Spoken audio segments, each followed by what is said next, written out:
자, 여러분, 오늘은 숫자 하나로 시작해 보겠습니다. 5,200달러. 오늘 금 가격이 온스당 5,200달러를 찍었죠. 사상 최고가였습니다. 이쯤 되면 나올 말은 거의 정해져 있습니다. 와, 금값 또 올랐네. 지금이라도 사야 하나? 이거 고점 아닌가? 솔직히 말하면요, 저도 처음엔 그냥 그런 생각이었습니다. 아, 또 금 이야기네. 요즘 워낙 자주 나오죠. 근데 오늘 영상 금 투자 추천 영상 아닙니다. 이거 먼저 분명히 하고 갈게요. 왜냐하면 이 숫자가 의미하는 건 금이 올랐다가 아니라 세상이 꽤 불안해졌다라는 신호이기 때문입니다. 그리고 오늘 거의 주목받지 않은 뉴스 하나가 나왔죠. 한국은행이 앞으로는 금 현물 ETF에 투자하겠다라고 했어요. 여기서 우리는 잠깐 멈춰야 합니다. 한국은행이 13년 동안 금을 안 샀어요. 2013년 이후 단 한 번도 사지 않았습니다. 그런데 갑자기 이렇게 말하죠. 우리도 금 좀 담겠습니다. 이건 딱 이런 느낌이에요. 평생 보험 필요 없다고 하던 사람이 어느 날 갑자기 실손 하나 들까? 이렇게 말하는 순간. 그 사람 인생에 뭔가 불안 요소가 생긴 거죠. 여기서 자연스럽게 이런 질문이 나옵니다. 왜 지금일까?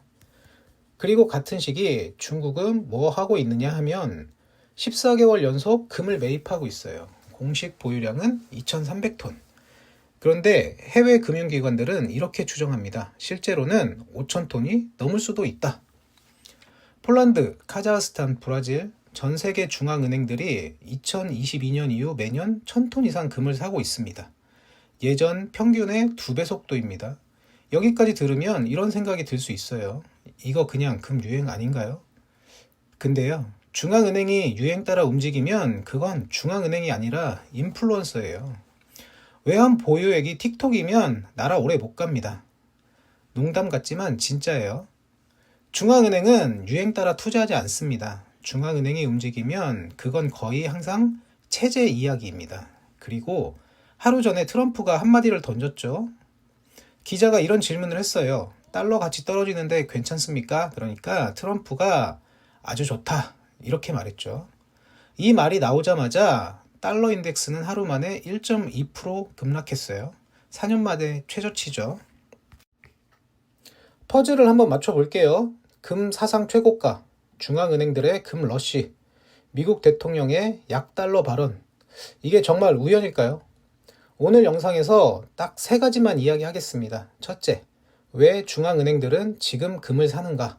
둘째, 트럼프는 왜 달러 약세를 원하는가? 셋째, 이게 우리 지갑이랑 무슨 상관인가? 한 줄 요약 먼저 던지겠습니다. 오늘 금 이야기는 금 이야기가 아닙니다.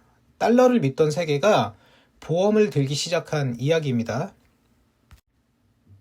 그럼 우선 한국은행부터 볼게요. 한국은행은 왜 그동안 금을 안 샀을까요? 이유는 굉장히 합리적이었습니다. 금은 이자가 없습니다. 배당도 없고요. 실물 금은 보관비가 듭니다. 한국은행 입장에서는 이렇게 말해왔어요. 외환 보유액은 최대한 효율적으로 운용해야 한다. 맞는 말이죠. 그래서 미국 국채, 달러 자산 위주로 가져갔던 거고요. 그런데 갑자기 노선을 바꿨어요. 금 현물 ETF를 편입하겠다. 여기서 이렇게 생각할 수 있어요. ETF라서 그런 거 아닌가요? 맞습니다. 유동성 좋고 보관비도 없고 기술적으로는 설명이 됩니다. 그런데 이건 느낌이 이래요. 월세 살다가 보증금 지키려고 전세로 바꾸는 결정. 편의성은 줄고 안전성은 올라가는 선택입니다. 웃기지만 정확합니다. 그리고 더 중요한 이유는 전 세계 중앙은행들이 이미 방향을 틀었기 때문입니다. 2022년 이후 중앙은행들은 단체로 보험을 들기 시작했습니다. 숫자 한번 볼게요. 2022년 1,000톤 이상, 2023년 1,030톤, 2024년 1,045톤, 그리고 2025년 다시 1,000톤 이상. 이전 평균의 2배입니다. 이걸 한 문장으로 줄이면 이겁니다. 달러 하나만 믿기엔 좀 불안한데? 이 상황이죠.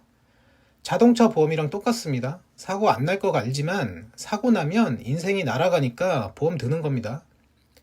세계금위원회는 이걸 이렇게 표현해요. 지정학적, 경제적 불확실성 확대. 번역하면 간단합니다. 세상이 너무 불안한 거예요. 여기서 중요한 포인트 하나. 중앙은행은 수익률 보고 움직이지 않습니다. 중앙은행은 최악의 시나리오를 보고 움직이는 거예요.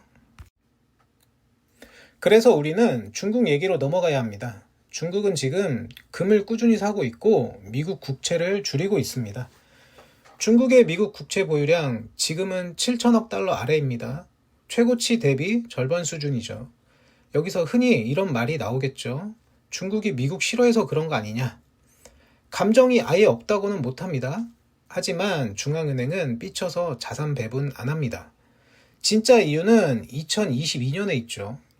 2022년 2월 러시아가 우크라이나를 침공했어요. 미국과 유럽의 대응은 러시아 외환 보유액 3천억 달러 동결이었어요. 하루아침에 중앙은행 돈이 사용 불가가 된 거예요. 이걸 개인으로 바꾸면 이렇습니다. 은행에 돈 넣어놨는데 정치적 이유로 출금 정지입니다. 이런 문자가 오는 상황이에요. 무섭죠? 이 사건이 전 세계 중앙은행에 준 메시지는 간단해요. 달러 자산은 정치 상황에 따라 잠길 수도 있다. 이때부터 달러의 이미지가 바뀝니다. 무조건 안전에서 조건부 안전으로. 그래서 다시 금이 등장하는 거예요. 금의 장점은 단순합니다. 정치적 중립성, 동결 불가능성, 인플레이션 방어죠. 이건 이런 선택입니다. 이자 조금 더 받느니 보증금부터 지키자. 중앙은행들은 돈 벌려고 금을 사는 게 아니에요. 체제가 흔들릴 때 살아남기 위해서 금을 사는 겁니다.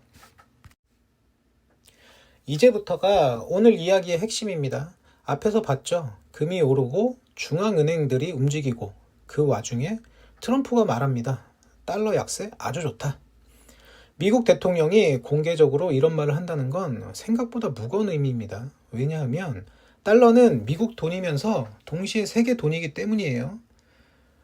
2026년 1월 27일 아이오와에서 한 기자가 질문을 했어요. 달러 가치 하락 걱정되지 않느냐 했더니 트럼프가 아주 좋다. 달러가 자리를 찾아가는 거다 라고 답변했죠.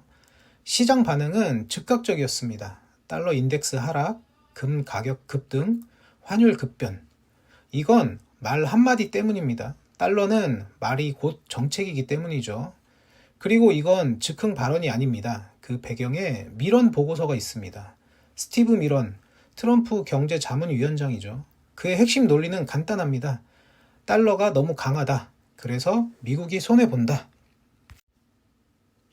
강달러는 수입을 증가시키고 수출을 감소시켜요. 그로 인해서 무역 적자가 확대되고 제조업이 붕괴됩니다.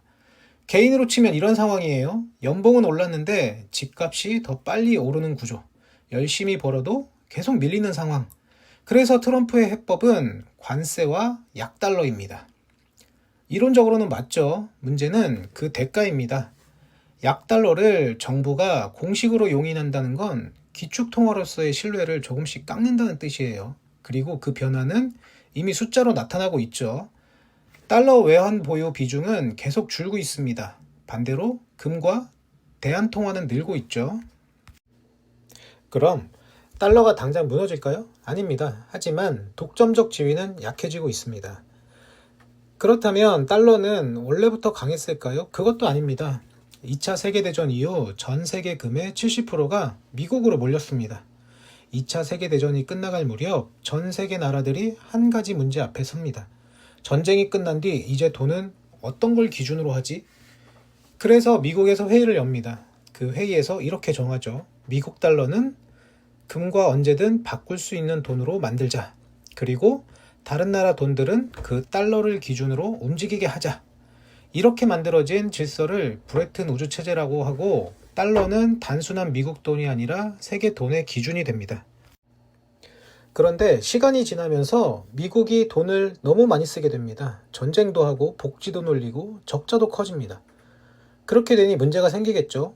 달러는 계속 찍어내는데 금은 그만큼 늘어나지 않습니다. 이 상태에서 각국이 그럼 달러를 금으로 바꿔달라고 몰려오면 미국 금이 바닥날 상황이 된 거죠. 그래서 1971년 미국 대통령 닉슨이 이렇게 선언합니다.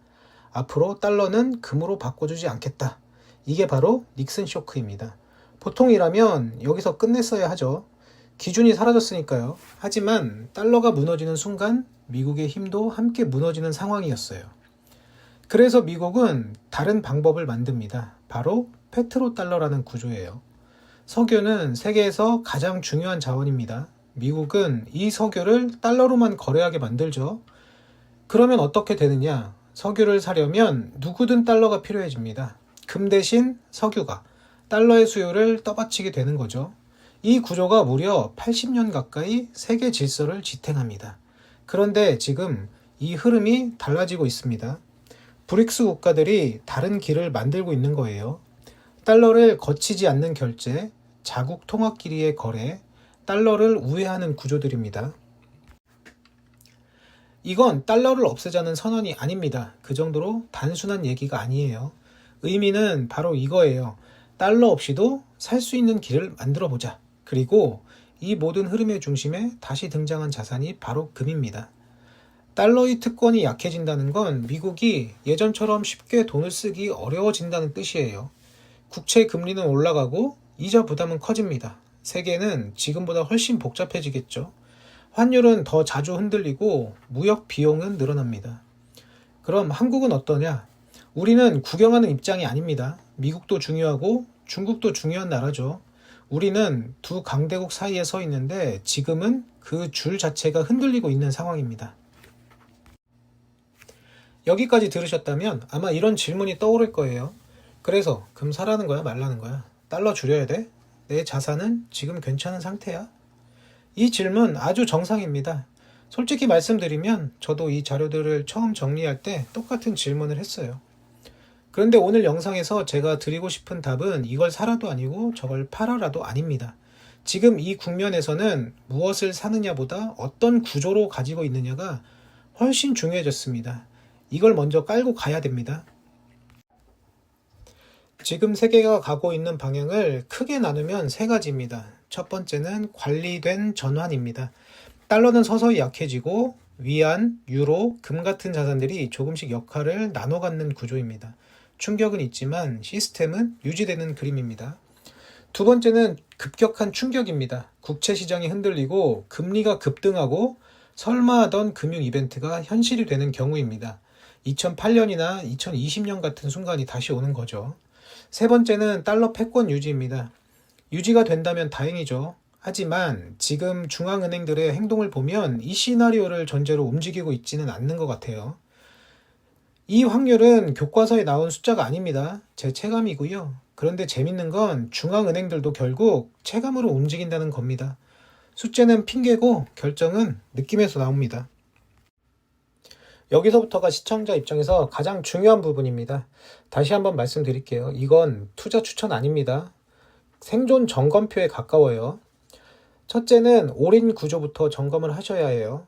지금 내 자산이 어디에 있는지 한 번만 떠올려 보십시오. 예금도 달러, 연금도 달러, 해외 투자도 달러, 보험도 달러. 예전에는 이게 전혀 문제되지 않았어요. 오히려 가장 안전한 선택이었죠. 그런데 지금은 자산의 문제가 아니라 구조의 문제가 되는 시점입니다.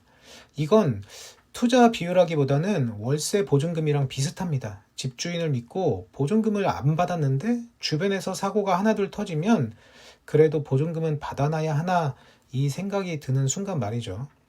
두 번째는 중앙은행을 복사하지 말고 번역하셔야 됩니다. 개인이 중앙은행처럼 투자할 수는 없습니다. 그건 불가능해요. 하지만 방향은 참고할 수 있습니다. 중앙은행들이 지금 하는 행동은 아주 단순해요. 수익률을 조금 포기하더라도 한쪽에 몰린 위험은 줄이자. 이걸 개인식으로 번역하면 이 질문이에요. 내 자산이 정책 하나, 통화 하나, 국가 하나에 과도하게 묶여 있지는 않은가? 비중을 바꾸라는 말도 아니고 종목을 바꾸라는 말도 아닙니다. 쏠려 있는지 한 번만 점검하라는 겁니다. 세 번째는 동시에 흔들릴 수 있는지를 상상해 보셔야 합니다. 이건 생각 실험인데요.